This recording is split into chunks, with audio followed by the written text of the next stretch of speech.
Olá pessoal, então hoje nós vamos dar continuidade à nossa disciplina de teoria dos jogos. Então nós vamos passar do formato presencial, que nós vimos trabalhando até então, para o formato, né, de videoaulas. Então, a princípio, todas as nossas aulas vão ficar concentradas aqui, né? Então vocês podem vir aqui no canal e ir acompanhando a disciplina à medida que as aulas forem sendo postadas. Mas de início, nós vamos ficar colocando uma aula por semana, uma aula ou duas aulas por semana, né, para a gente poder adiantar, já que nós perdemos já algum tempo.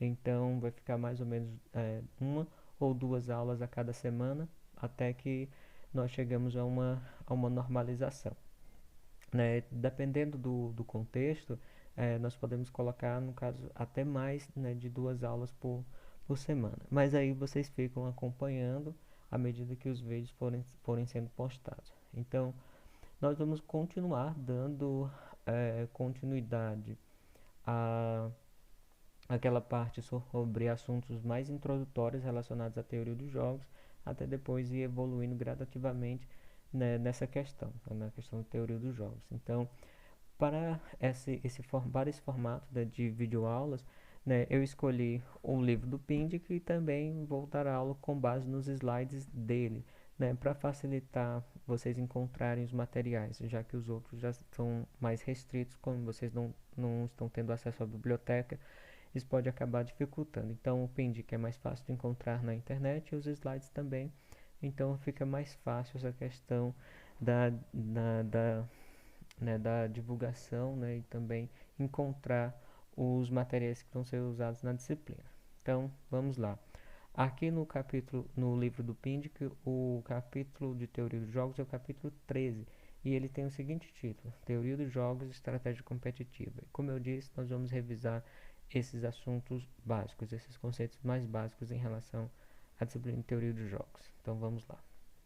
Bom, aqui ele coloca alguns tópicos para discussão. Então, de início, nós vamos ver ao longo dessas aulas, das próximas, alguns conteúdos relacionados à ideia de jogos, né, o que é isso, e também a ideia de estratégia dominante, que é um conceito importante dentro da teoria dos jogos. Né. Uma outra questão é o do equilíbrio de Nash, né, que é o ponto, né, de equilíbrio das escolhas, então é uma parte fundamental, é o cerne de teoria dos jogos, a ideia por trás dos jogos repetitivos.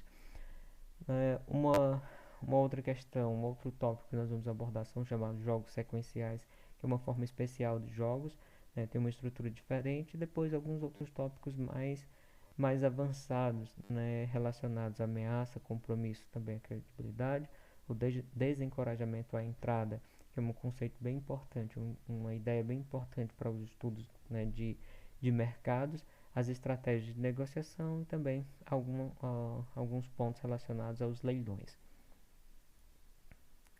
Bom, qual problema a teoria dos jogos se propõe a resolver? Então, considere o que está contido aqui nesse texto. Ele diz o seguinte, né, supondo que seus concorrentes sejam racionais e procurem maximizar lucros, de que forma eu poderia levar em conta o seu comportamento em consideração, né, e tomar minhas próprias decisões visando a maximização de lucros. Então, a ideia aqui é o seguinte, né, à medida que você observa os seus concorrentes, sejam eles empresas ou qualquer outra coisa, né, e observa que eles têm um determinado comportamento e que esse comportamento visa maximizar os ganhos dele.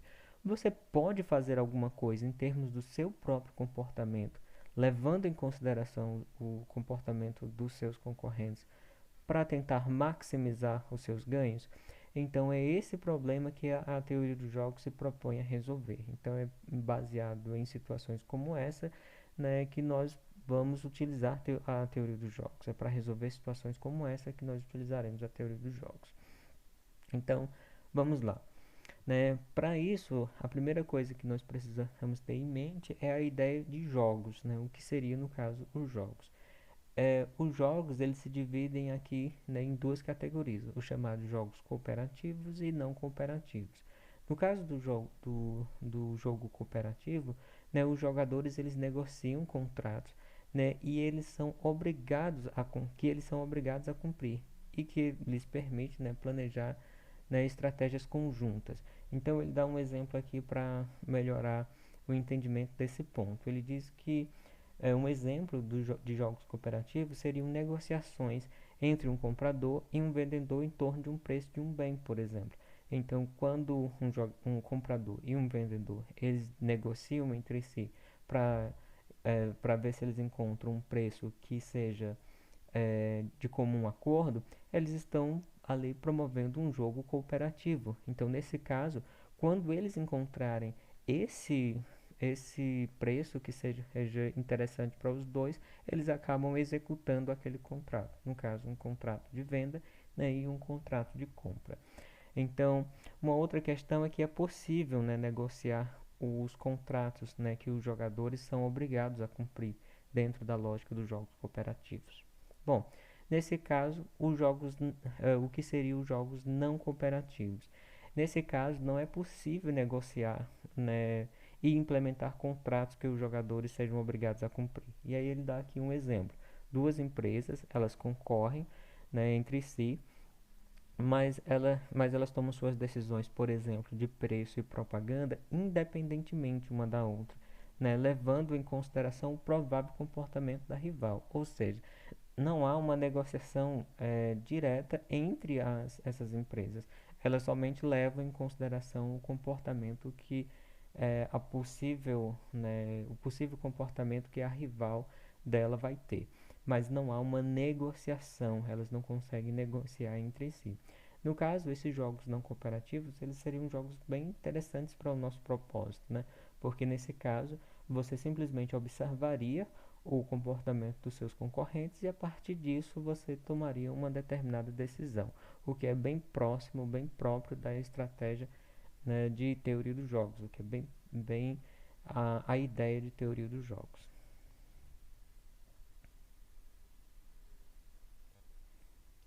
Bom, no caso, jogos, né, cooperativos e jogos não cooperativos, né? Então, a formulação da estratégia a ser adotada baseia-se na compreensão do ponto de vista do oponente, né? A partir do qual pode-se deduzir, supondo que o oponente seja racional, de que forma ele ou ela provavelmente reagirá às nossas ações. Aqui tem algumas questões bem importantes que é interessante se sublinhar. A primeira delas é que não importa se o jogo seja cooperativo ou não, uma das afirmações, uma das suposições básicas da teoria do jogo é o componente racional dos jogadores. Então, os jogadores eles agem de modo racional, eles têm uma certa racionalidade para poder tomar as suas decisões. Então, decisões que sejam consideradas irracionais, elas não combinam com a ideia de teoria dos jogos. Então, somente é possível você ter uma noção de previsibilidade das decisões, uma vez que essas decisões sejam tomadas de acordo com uma certa racionalidade. Sem isso, qualquer coisa que fuja disso, que tem um componente aleatório, não é possível aplicar a teoria dos jogos, uma vez que a aleatoriedade é, é, impediria que se formasse uma certa sequência lógica, um raciocínio lógico para saber qual era a melhor decisão para ambos os jogadores, né, baseado no comportamento do outro. Então, sem a hipótese de racionalidade, não há como formular qualquer hipótese em relação à teoria dos jogos. Então, essa questão aqui é bastante importante, né, dentro, né, do ponto de vista, né, da teoria dos jogos. E uma outra questão é o seguinte, é que o padrão de relação entre as decisões de um jogador, elas precisam estar, né, em algum grau relacionadas com as decisões do outro. Então, a, a, esses jogadores, eles precisam de algum modo estar conectados um ao outro. Então, eles não podem agir de modo completamente, né, isolado, sem que um comportamento de um afete o outro. Então, tem que haver algum grau de relação entre eles.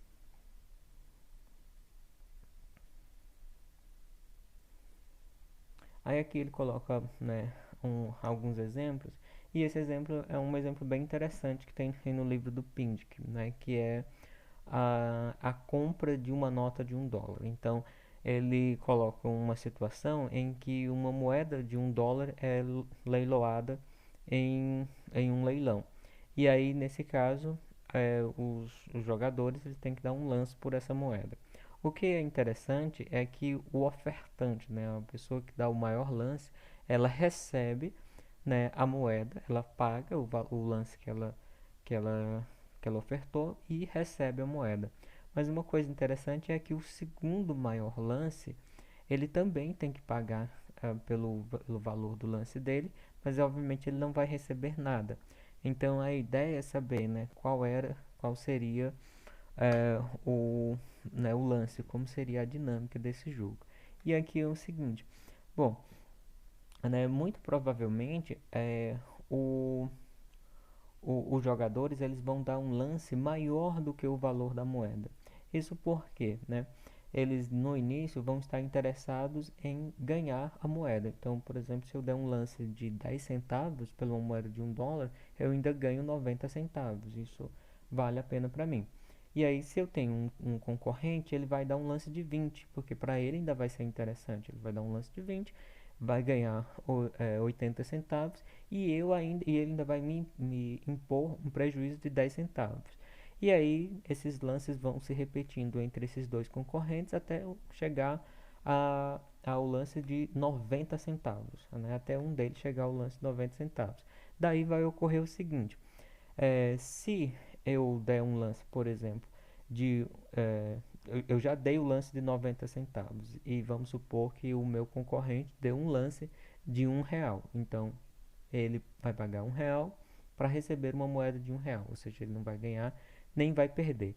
Mas aí eu vou perder 90 centavos. Aí muito provavelmente, se eu agir de modo mais racional, vamos dizer assim, eu vou dar um lance de R$ 1,10, porque aí nesse caso eu vou receber a moeda, né, de R$ 1, então eu vou abater do meu prejuízo e vou pagar só 10 centavos. Então, ao invés de ter um prejuízo de 90, eu vou ter um prejuízo só de 10 centavos. Então, eu vou fazer isso, entendeu? E aí, nesse caso, o outro jogador, o meu concorrente, também vai fazer um lance maior. E no caso, essas sequências de lances cada vez maiores continua, ou seja, nessa configuração aqui do jogo, muito provavelmente onde o valor dos lances passariam do valor da moeda, do valor nominal da moeda. Então, os lances que seriam dados seriam muito maiores, né, do que R$ 1, né, de acordo com esse pensamento estratégico. Então, note que todas esse pensamento ele foi feito segundo uma racionalidade, segundo uma noção, né, estratégica. Houve uma racionalidade né, nesses lances. Muito embora o valor que é pago pela, pela moeda seja maior do que o seu valor, né, nominal.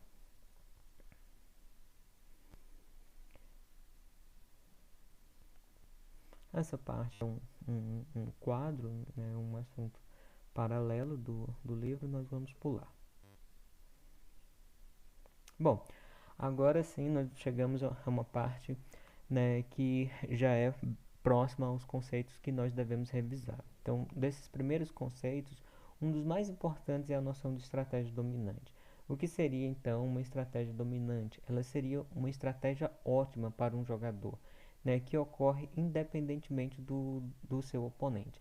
Então, nesse caso, muito embora os jogadores eles estejam conectados, eles têm uma relação de concorrência entre eles, então eles estão dentro de um mesmo jogo, mas a estratégia de um ela independe da do outro. Então não importa o que o seu concorrente faça, você tem uma estratégia que você pode confiar independentemente. Então nesse caso, esse tipo de estratégia que sempre vai lhe trazer o maior ganho, independentemente do que o seu concorrente possa fazer, é chamado de estratégia dominante. E isso é um conceito bastante importante dentro da lógica de teoria dos jogos. A gente vai ver que a partir da ideia de estratégias dominantes ocorrerão diversos eventos, né, associados a ela, como por exemplo a presença do equilíbrio de Nash. Então, não só a estratégia dominante garante a presença de um equilíbrio, como também que esse equilíbrio está relacionado a essa estratégia dominante. Aí aqui ele tem um exemplo, né, para a gente entender na prática o conceito de estratégia dominante. Então, ele diz que tem uma empresa A e B, né, que vende produtos e que são concorrentes. Né, e as duas empresas devem decidir se elas devem fazer uma campanha publicitária ou não para os seus produtos. E aqui nós temos, né, a chamada matriz de payoff, né, que é um outro conceito bem importante. Então, antes da gente ver a dinâmica do jogo em si, nós vamos entender um pouquinho melhor essa noção, né, de matriz de payoff.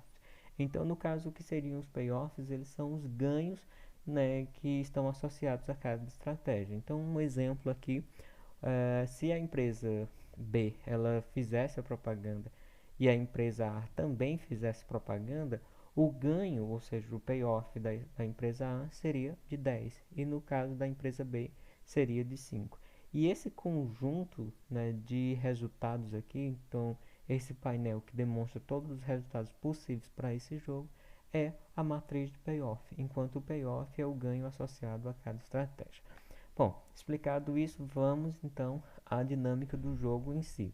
Então, para a gente encontrar se há uma estratégia dominante ou mesmo se há um equilíbrio de Nash aqui, nós precisamos sempre pensar, nos colocarmos no lugar de um jogador pensando o que o outro está fazendo. Então, vamos imaginar aqui que nós somos a empresa A pensando sobre o que o jogador, a empresa B, pode fazer e a partir daí decidir a melhor estratégia para a gente. Então, se nós somos a empresa A e nós estamos imaginando que a empresa B ela vai fazer a propaganda. Então, nesse caso, se eu fizer a propaganda, eu vou ganhar 10, se eu não fizer, eu vou ganhar 6.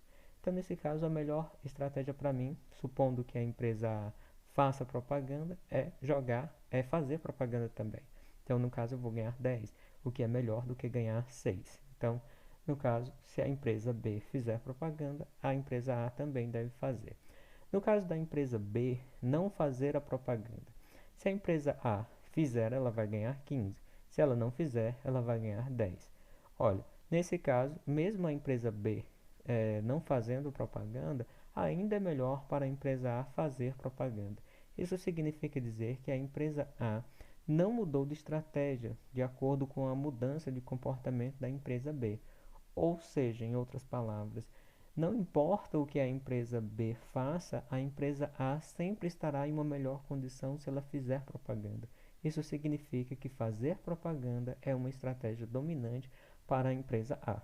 Então, isso é um resultado já muito importante, né? Então, nós já aplicamos o conceito que nós acabamos de aprender, que é o conceito de estratégia dominante, para o caso, né, de um jogo, né, de um jogo prático. Agora nós vamos ver o caso da empresa B. Nós vamos nos colocar no, no lugar da empresa B, pensando no que a empresa A pode fazer. Então, se eu sou a empresa B e eu estou pensando que a empresa A ela não fará, ela fará propaganda, então nesse caso eu vou ter duas opções. Se eu fizer propaganda também, eu vou ganhar 5. Se eu não fizer, eu vou ganhar 0. Não vou ganhar absolutamente nada. Então, nesse caso, é melhor para mim fazer propaganda também. Então, se eu fizer propaganda, eu ainda vou estar em melhor condição. Bom, uma outra possibilidade é que a empresa B, aliás, a empresa A não fizesse propaganda. Se a empresa B fizer, ela vai ganhar 8. Se ela não fizer, ela vai ganhar 2. Ainda assim, é melhor ela fazer propaganda, ou seja, ela deve ganhar 8 ao invés de 2. Então, isso será mais interessante para ela. Nesse caso, fazer propaganda também é uma empresa, aliás, perdão, também é uma estratégia dominante para a empresa B. Então, nesse caso, ambas as empresas possuem em fazer propaganda uma estratégia dominante. Então, e no caso, essas estratégias são dominantes porque não importa qual que seja a estratégia uma da outra, né, fazer propaganda sempre vai ser o melhor para elas. Bom, retomando, então aqui nós temos um resumo, né, né, da ideia que nós acabamos de concluir com base na matriz de payoff, né, para esse jogo. Então, nesse caso, a empresa A, né, para a empresa A, fazer propaganda é sempre a melhor opção, independentemente do que a empresa B faça. E para a empresa B, né, por sua vez, fazer propaganda é sempre a melhor opção, independentemente do que a empresa A possa fazer. Então, nesse caso, tem algumas questões interessantes, né, que a presença de estratégias dominantes em um jogo causa em relação à dinâmica de resultados desse jogo. A primeira delas é que sempre que há uma estratégia dominante, haverá um equilíbrio nesse jogo. Então, se tem uma estratégia dominante, necessariamente deve haver um equilíbrio dentro do jogo. Uma outra questão que é importante é que esse equilíbrio ele está relacionado a essa estratégia dominante. Ou seja, ele precisa respeitar essa estratégia. Não há possibilidade, não existe possibilidade desse jogo estar em equilíbrio, por exemplo, no caso a empresa A não fazendo propaganda. Entendeu? Então, mesmo que a empresa B faça, mas a empresa A não faça, por exemplo. Então, nesse caso, não tem a possibilidade do equilíbrio não estar relacionado à estratégia dominante. Então, nenhum desses jogos aqui, desses resultados aqui, que envolve não fazer propaganda, seja para uma empresa ou para as duas, tem como ser o equilíbrio, porque o equilíbrio tem que estar relacionado à estratégia dominante no jogo. Então, nesse caso, somente esse resultado aqui seria o resultado possível, né, que respeitaria a estratégia dominante para ambas as empresas, já que essa estratégia de não fazer propaganda é dominante para elas. Então, nesse caso, não tem outra possibilidade de esse não ser o equilíbrio para esse jogo aqui. Ou seja, sempre que há uma estratégia dominante, o equilíbrio existe e esse equilíbrio está relacionado a essa estratégia dominante. Então, por isso que essa noção, né, de estratégia dominante é bastante importante e é interessante ser revisada. Então, se nós fôssemos fazer a análise, né, do equilíbrio aqui nesse jogo, nós íamos ver que de fato esse resultado aqui se trata do equilíbrio. Nós vamos fazer as análises de equilíbrio, mas não para esse caso, nós vamos deixar, né, para fazer isso mais à frente.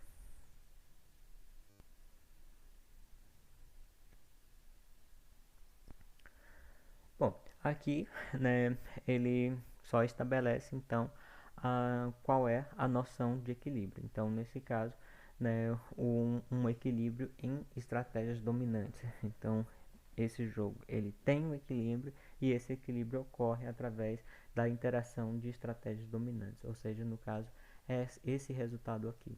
Né? Esse resultado aqui é o que ocorre através da interação da estratégia dominante das duas empresas, tanto no caso da empresa A quanto no caso da empresa B. Então pronto, com aquele exemplo nós resolvemos o nosso primeiro jogo, né, de, aqui na nossa disciplina de teoria dos jogos. Né?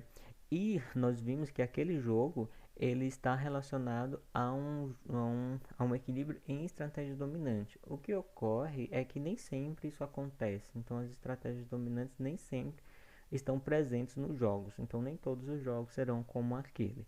Então, isso não é uma coisa muito legal, porque né, à medida que as estratégias dominantes não existem, vai ficar mais difícil encontrar o equilíbrio. Então, lá nós nem precisamos fazer a análise do equilíbrio para garantir que aquela estratégia lá, que aquele resultado era de fato o equilíbrio. Por quê? Porque aquele resultado era um equilíbrio por estratégia dominante. Quando elas não existem, o equilíbrio ainda pode existir, mas vai ficar um pouquinho mais difícil, né, fazer a sistematização para poder encontrar esse resultado. Então, vamos ver alguns casos, né, em que as estratégias dominantes não existem. Então, jogos, né, sem estratégia dominante. Então, nesse caso, né, essa decisão ótima, né, de um jogador, né, ele nesse tipo de ação, ela não vai existir. Ou seja, que a estratégia que ele vai adotar, ela depende do comportamento do outro jogador. Então, aqui, os jogos sem estratégias dominantes, você vai ter uma relação muito maior entre o comportamento de um jogador em relação ao outro. Ou seja, ele tem que estar muito mais atento, né, à estratégia que o outro jogador deve, deve tomar, porque disso depende o seu melhor resultado. Naquele caso, isso não acontecia, então não importava para a empresa A ou para a empresa B o que a concorrente ia fazer, a fazer propaganda era sempre a melhor estratégia para as duas, mas isso nem sempre, né, vai acontecer, como eu disse.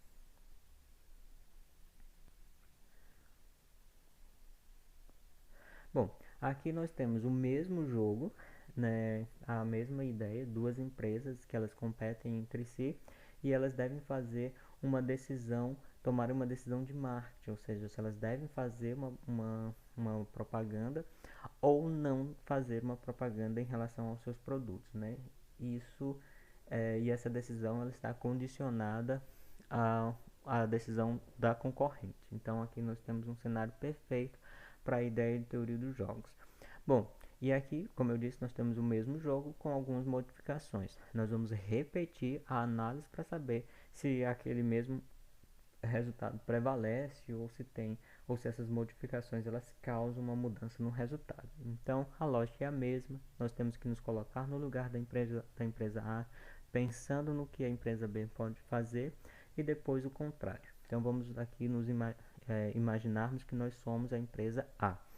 Então, pensando no que a empresa B pode fazer. Se a empresa B fizer propaganda e eu fizer também, nós vamos ganhar aqui um 10, né? Se nós não fizermos, ganharíamos um 6.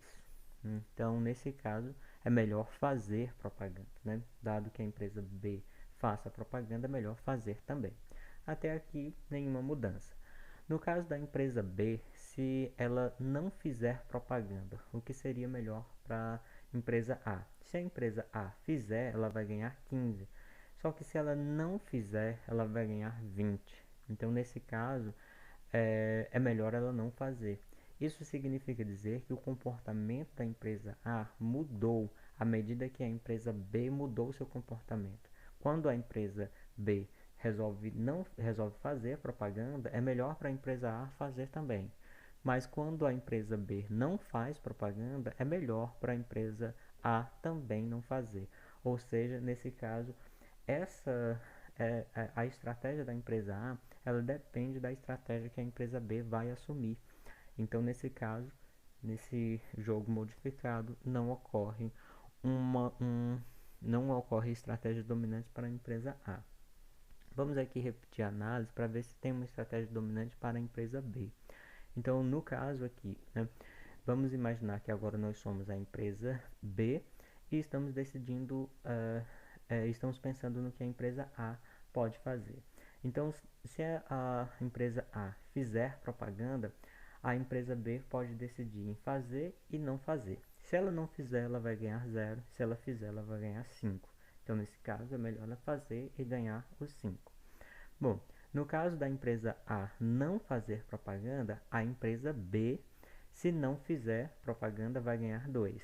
E se fizer, é, vai ganhar 8. Então, nesse caso, para a empresa B, é melhor fazer propaganda. Então, em qualquer que seja o cenário, né, é melhor para a empresa B fazer, né, fazer propaganda. Então, no caso aqui, se a empresa A, só repetindo, né, se a empresa A fizer propaganda e ela fizer também, ela vai ganhar 5. Se ela não fizer, ela vai ganhar 5.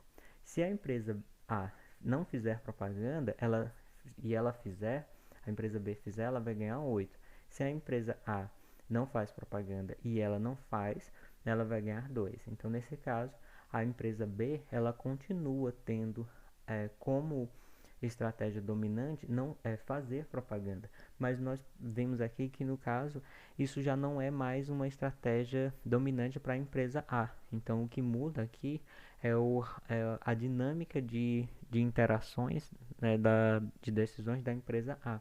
Ela não tem mais uma estratégia dominante, mas no caso aqui a empresa B permanece como estratégia dominante fazer propaganda. Isso quer dizer que é, ainda há um equilíbrio, né, de Nash associado a a esse jogo. Isso porque basta que pelo menos um jogador tenha estratégia dominante para que o equilíbrio ocorra. E nesse caso aqui, o jogador B, a empresa B, ela possui uma estratégia dominante ainda, mas essa estratégia dominante já não é mais possível para o caso da A. Mas aqui já sabemos que a empresa B ela fará uma né, ela tem como estratégia dominante fazer propaganda, então ela fará necessariamente essa escolha aqui. Bom, e aí nesse caso cabe à empresa A somente analisar o que seria melhor para a empresa B e depois a partir daí tomar a decisão do que é melhor para ela mesma. Então, se ela sabe que é melhor para a empresa B fazer propaganda, ela deve decidir em não fazer e ganhar 6 ou fazer e ganhar 10. Então, nesse caso, ela deve fazer propaganda. E esse aqui continua sendo o equilíbrio. Então, fazer propaganda continua sendo o equilíbrio para as duas empresas. Então, nesse caso, o que muda aqui é a dinâmica, a interação de escolha da empresa A, que deixa de ter uma estratégia dominante. Bom, aqui ele coloca, né, as principais conclusões. Então ele diz que A não tem uma estratégia dominante, né? Sua decisão ela depende da decisão de B. Então nesse caso, como nós vimos lá, a empresa A ela muda a estratégia dela de acordo com o que a empresa B, né, define. Mas no caso, a decisão para a empresa B, né, de fazer propaganda continua sendo ótima, ou seja, para a empresa B fazer propaganda sempre vai ser a melhor alternativa, ou seja, B continua sendo estratégia dominante. Aliás, fazer propaganda continua sendo a estratégia dominante para a empresa B. Aí nesse caso ele coloca essa pergunta, né, o que A deveria fazer? Bom, a gente já sabe, né, qual o comportamento A deve assumir. Então, uma vez que B vai fazer propaganda e A sabe que ela vai fazer isso porque é o melhor comportamento para ela, né, ela só deve decidir comparar o seu payoff nas duas situações, né, em que ela faz e que ela não faz e escolher qual o melhor.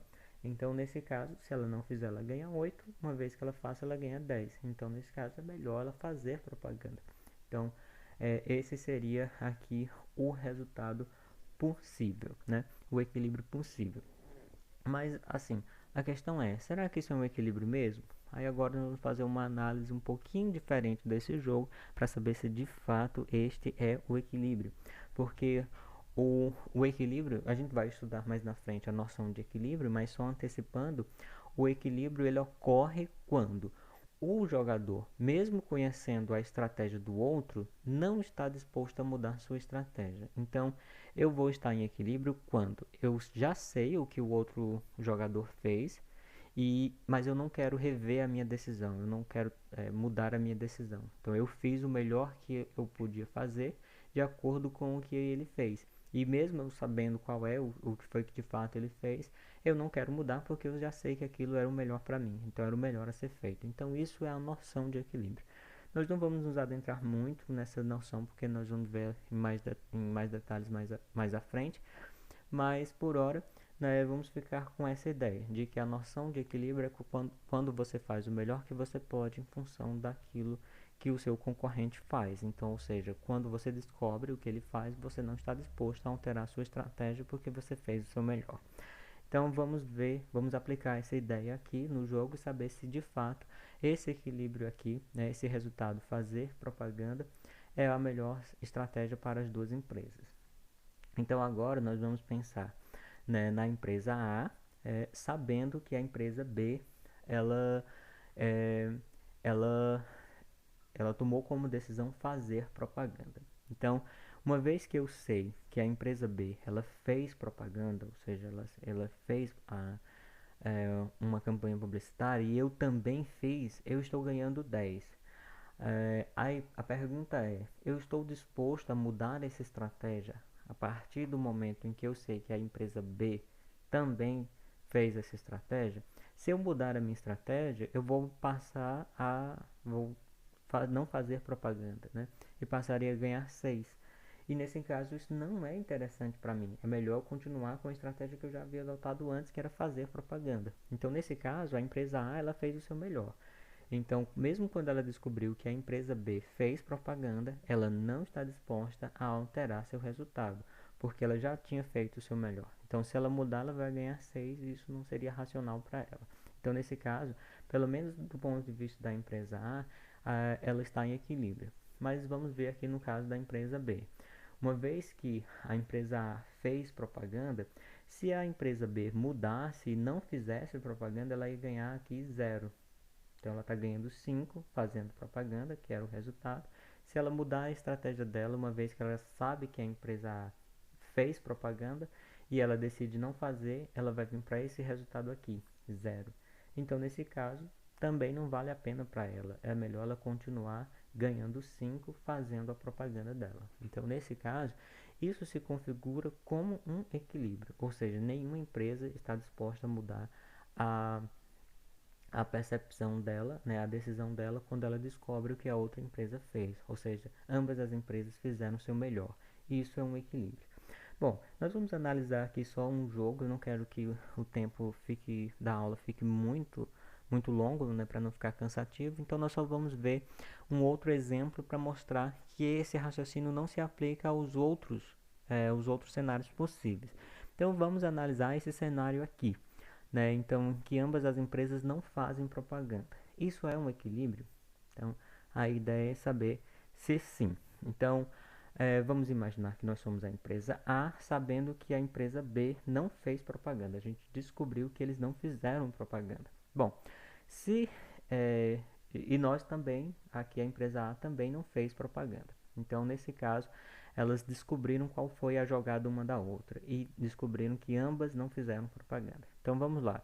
Do ponto de vista da empresa A, sabendo que a empresa B não fez propaganda, então, ou seja, já a empresa A está recebendo esse resultado, e ela fez propaganda, portanto ela está recebendo esse resultado. Se ela mudar de estratégia e passar a fazer a propaganda, ela vai ganhar 15. Então, nesse caso, antes ela ganhava 20. Se ela mudar a decisão dela, ela vai ganhar 15. Nesse caso, ela resolve, seria melhor ela não fazer a propaganda, né? Continuar com a estratégia que ela já tinha tomado. Então, nesse caso, é melhor continuar com 20. Então, ela continuar ganhando 20. Mas no cenário, pelo menos aqui nesse caso, pelo menos a empresa A, ela está em equilíbrio, ela não está disposta a mudar aqui sua estratégia, né? Se a empresa B ela não fez a sua propaganda e a empresa A também não, a empresa A está ganhando 20. Se ela passar a fazer propaganda, ela mudar essa estratégia, ela vai ganhar 15 e isso não é interessante, é melhor ela continuar com o resultado que ela já estava antes. Agora vamos ver aqui, no caso, o ponto de vista da empresa B, né? Uma vez que a empresa B ela descobriu que a empresa A ela não fez propaganda, né? Ela não fez propaganda, e a empresa B também não fez, a empresa B está ganhando 2. Se a empresa B mudar a estratégia dela e passar a fazer propaganda, a empresa B vai passar a ganhar 8. Então essa estratégia é interessante para ela. Então, se ela sair daqui, né, ganhando 2 não fazendo propaganda e passar a ganhar 8 fazendo propaganda, isso é interessante para ela. Então, ou seja, esse resultado aqui não se configura como um equilíbrio, uma vez que a empresa B não está contente com esse resultado. A empresa B poderia melhorar seu payoff, né, seu resultado, dado que a empresa A resolveu não fazer propaganda. Então, quando a empresa B descobre que a empresa A não fez propaganda, muito provavelmente ela vai se arrepender de não ter feito também. Então, ou seja, ela não vai estar satisfeita, porque se ela tivesse feito, ela passaria a ganhar 8. Então, quando isso acontece, o payoff associado a essa estratégia não é um equilíbrio. O par de payoff associado à estratégia não é um equilíbrio. Então, esse resultado aqui, muito embora dê um ganho maior aqui para a empresa A, ele não se configura como um equilíbrio, porque isso não satisfaz completamente, né, não maximiza completamente o comportamento da empresa B. Então, portanto, não é um equilíbrio. Isso acontece para esses outros dois casos também. E somente nesse, ambas as empresas não estão dispostas a mudar sua estratégia quando descobrem a estratégia dos concorrentes. Então, nesse caso aqui, se tem um equilíbrio. Bom, por hoje nós vamos ficar por aqui. Então, depois nós vamos continuar revisando essas noções, esses conceitos iniciais relacionados à teoria dos jogos, e também eu vou vir na semana que vem com mais informações sobre a dinâmica da nossa disciplina. Então é isso, né? E até semana que vem.